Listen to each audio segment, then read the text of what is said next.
तर आम्हाला जायचं होतं खंडाळ्याला कामाला वालपुट्टी घासायला.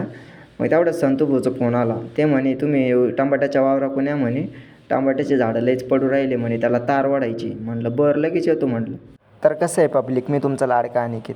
मग काय सौरभ भाऊ आले होते डब्बा घेऊन, कामाला जायचं आहे म्हणून. माझा डब्बा तर गाडीच्या हँडललाच लावेल होतं. टमाट्याचे झाडं लयच खाली पडले होते. मग काय संतूभाऊ म्हणे तार मारायची म्हणे, त्याला दोऱ्या मारायच्या. म्हणलं बरं.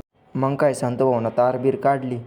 आम्हाला म्हणे मग चला वडा म्हणे आता तार. मग काय भाऊ तार वडीत वडीत वडीत चालवली. ते त्या टोकाला तर मी या टोकाला. काय भाऊ त्यांना आवाजच आहे ना, मी ओढ राहिलो बस का वडव का अजून. मग काय संतूभाऊनं चालू केलं होतं तार वडायचं काम. आम्हाला म्हणे वडा म्हणे तुम्ही पण. लय मेहनत घ्यावं लागते भाऊ, ताव कुठं फळ भेटतं. पण पब्लिक टमाटे कसे आहे मग कमेंट बॉक्समध्ये सांगा तुम्ही बरं का. तर कसा आहे माल बघा.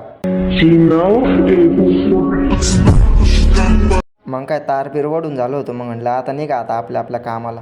चला मग काय तिथं आलो. मग काय डब्बा, अरे डब्बा निघतो का नाही आहे भाऊ, गुतलाक काय. त्याला म्हणलं चल भाऊ कपडे बिपडे बदलू मग येऊ खाली.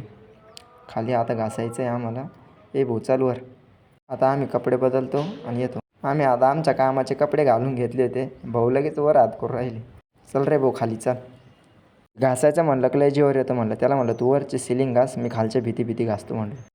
ते घासायच्या आधी चिगट्टे हाताला मारून घ्यावा लागतो, नाही तर मग हे पेपरनं पुरे हातच साळून जाते. भाऊला म्हणलं चढ वर तू घास म्हणलं पाटापाटा. हे असं घासावं लागतं भाऊ, काय करावं लागतं पोटा पाण्यासाठी. नाही काम केलं तर कोण देणार आम्हाला. तुम्हाला तसं दिसत नसेल म्हणून मी कॅमेरा खिडकी ठेवून दिला. मग घासू राहिले बघा कसं घासते. तुमच्या भावाला काय मिनी ब्लॉग जमत नाही अजून, चालू आहे प्रयत्न. पर समजून घ्या. त्याला लाईक शेअर कमेंट करा.